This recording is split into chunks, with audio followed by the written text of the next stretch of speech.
Hello, everyone. I'm Bob Colt. We're here again for Conversations in the Lansing School District, and I am joined by my friend for many years, Sergio Keck, Deputy Superintendent for the Lansing School District. You have focused for so long on special populations in the school district, and those are people who maybe are not native English speakers who come in, and in Lansing, it's a pretty big population.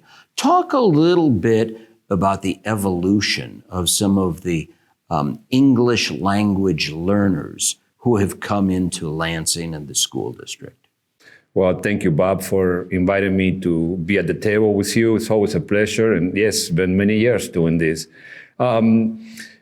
One big part of the special populations is the bilingual population of the school district, which are formed and made up of all these children that have come with their families from many parts of the world.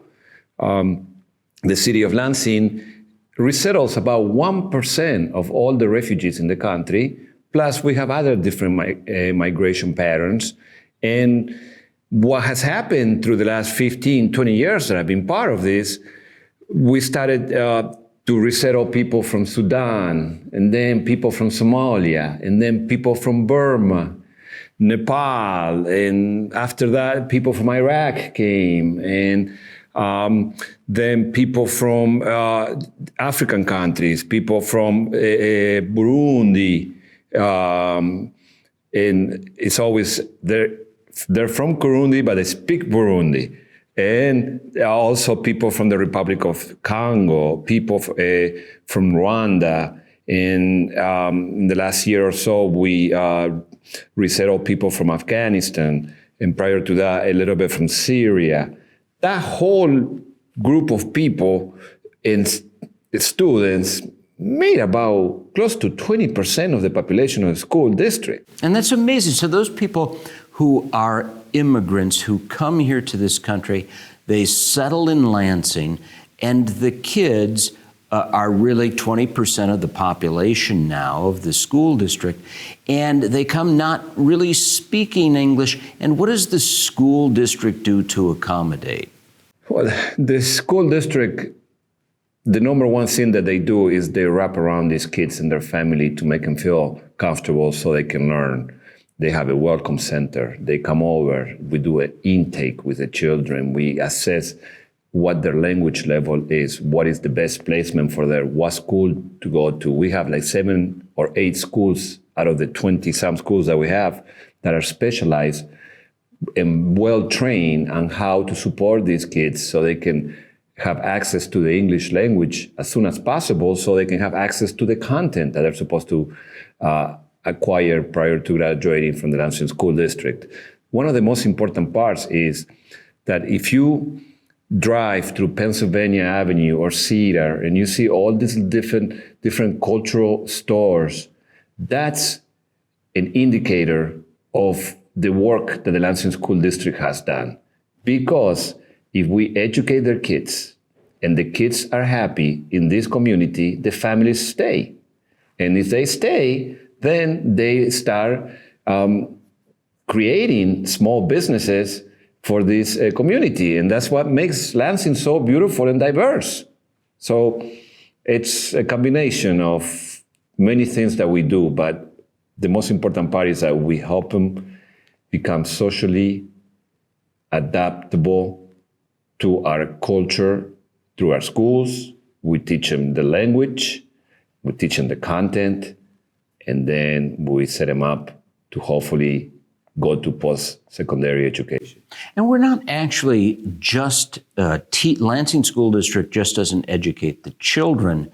The children kind of take home information and teach the family too, right? I mean, the knowledge is transferred within families. It's quite a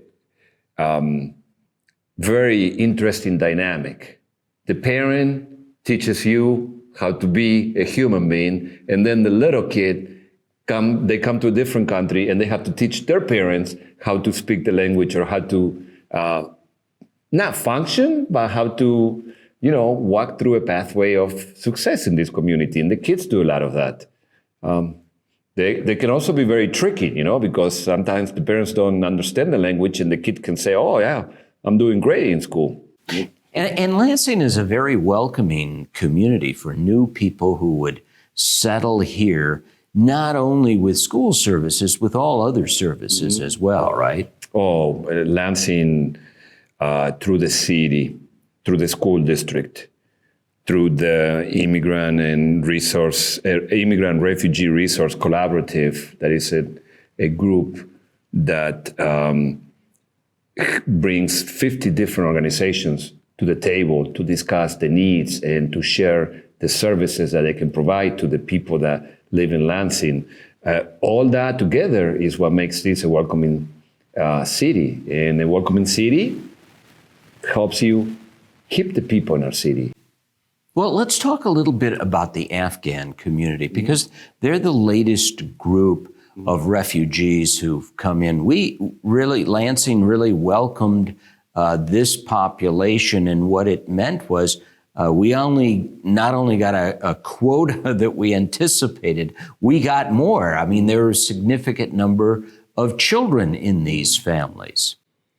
Absolutely. As we know how history plays, and everybody that watches TV or reads the paper or they're in the internet, they know what happened in Afghanistan over a year ago. And we resettled in this city over 300 people from Afghanistan. And many of them have children, about 50%. Some speak Pashto, some speak Farsi, and some come with a very high level of education. Some don't, just like regular society. And they stay here, and they are coming to our schools, and they open a store already. There's on Cedar and Jolly, there is an international market that is owned by a person from Afghanistan. And I know because I go there and buy some goodies once in a while. And just so that viewers know, the Afghans who settled here were able to come because they were very supportive of the United States of America in Afghanistan. I mean, it wasn't just like anyone from that area could come and settle here. So they were already screened to be very supportive.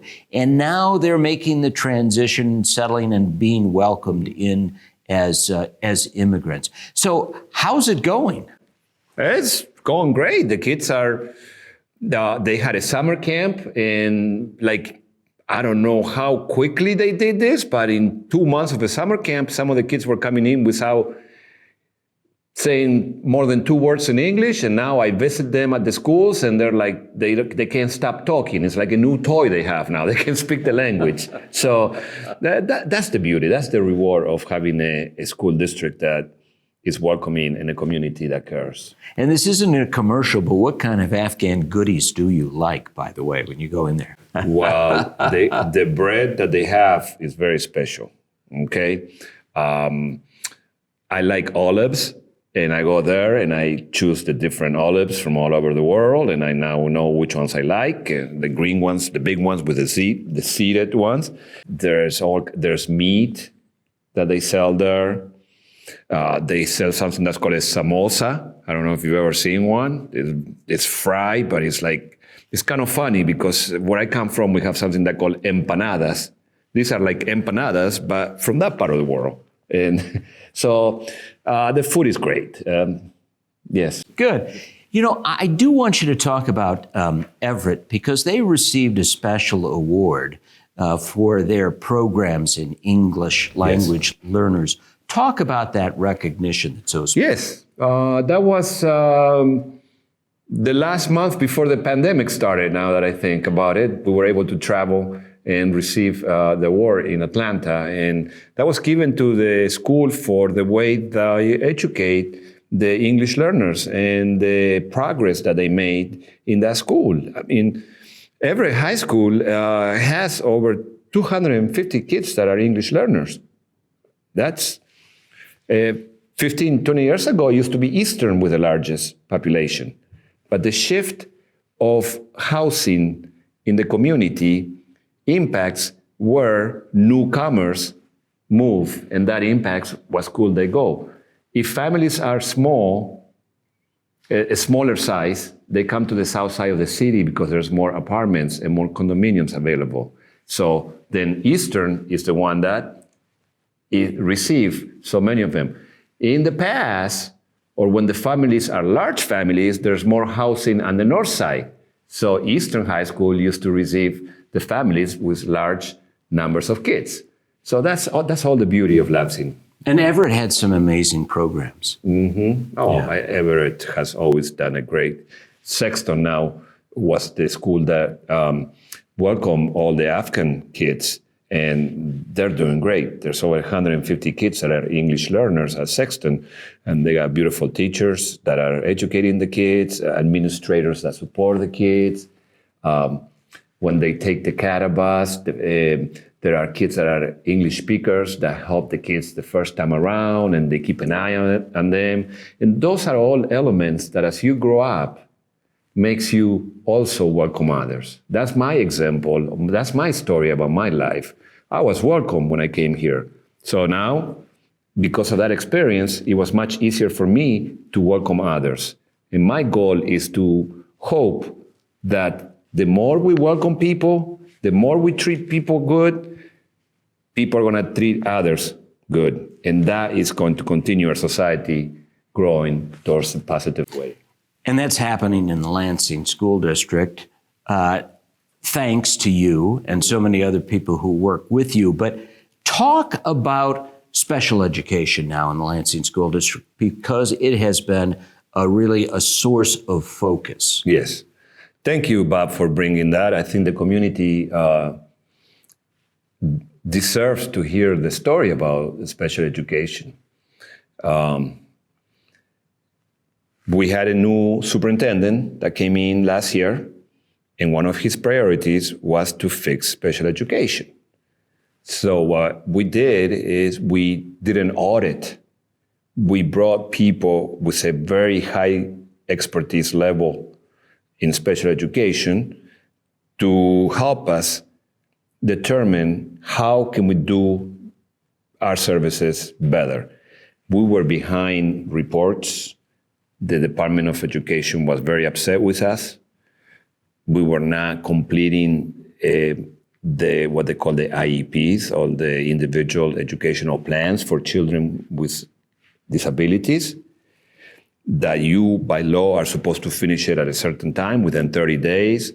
We were about 50% of the compliance papers were being done. We were in big trouble.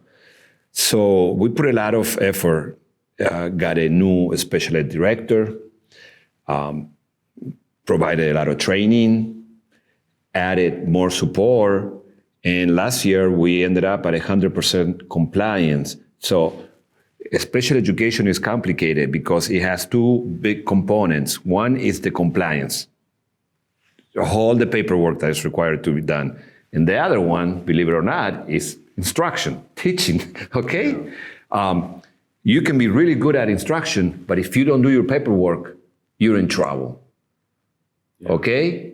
And you can do your paperwork and be very good at compliance, but not produce good instruction. So putting those two together is the goal that we are moving towards, and we're getting there. Well, that information that you talked about, that audit, it's important for critical decision making. Mm-hmm. So we really put a lot of effort and resources into special ed, didn't we? Oh, yes, absolutely. It's a very difficult area to staff. There's a lot of specialties, and at this time in the education profession, there are gaps of professionals that are very difficult. Psychologists, school psychologists, very difficult to find. We have some social workers, speech pathologists, occupational therapists. I gotta be careful because we always forget one or two and then you hear it. But there's so many different areas that special education requires to provide the services that the kids need that is not easy to find. And people will work in good places. So by us reshaping special education, changing the culture. We were able now to bring people back that want to work with us, because people want to work in places that function. Yeah. And the special education department now functions. And we have a lot of good people, and the programs seem to be working, and the kids are learning, aren't they? The kids are learning. The kids are learning, and the professional learning opportunities that we're giving to our special education staff, it's very, very intense. We are required to provide professional development, and we go beyond the requirement. We have the intermediate school district that supports us. We have the Department of Education that supports us, and we have our auditors that are experts, consultants that come together and provide all the support. So we're building our foundation in the district, so we don't ever go through what we had to go again of picking up a special education department with so many holes and gaps. It's not fair. These are the children that are the most vulnerable children in our society, and it's our duty to do the best possible job, and we believe that we're getting there. And now we're forming a parent advisory committee too. Good. So the input and the voice from the families and the communities is part of our culture of decision making. So good. Well, Sergio, we could talk all day. Is there anything else that you want to talk about or say to viewers and Lansing families? Special populations have a lot of different programs, and there's one tiny program, which is not tiny anymore, is the preschool program in the district. And we have a pre-K program that's really taken off and have become successful. Yes, and once again, with the new superintendent and the administration, one of the goals was to create a universal preschool. So we're the only preschool system in the state that we're universal. Everybody qualifies. As long as you're within the proper age, you can come to our preschools. And it's really 4-year-olds now. It's basically 4-year-olds, and highly qualified teachers and instructional assistants. We have a Chinese immersion one, we have a Spanish immersion one, and we have beautiful, beautiful preschools that provide the foundation of the future of the school district. So, and we still got room and we still got space.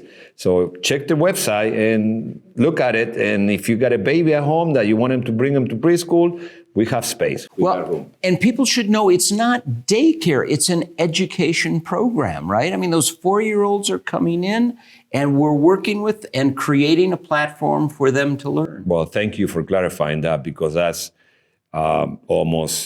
that can be almost an insult within the early childhood professionals, right? Because it's not daycare. If you go in there and you see how they learn social skills, the foundations of math, language arts, drawings, colors, letters, sounds, it's incredible. And they do it through play.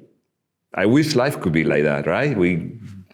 Kids learn through play. It's great. Right. Yeah. It's great. Universal Pre-K in the Lansing School District. Sergio Keck, the Deputy Superintendent in the Lansing School District, thank you for joining us on this episode of Conversations. I'm Bob Colt, and we'll continue our conversations and talking to people in the Lansing School District.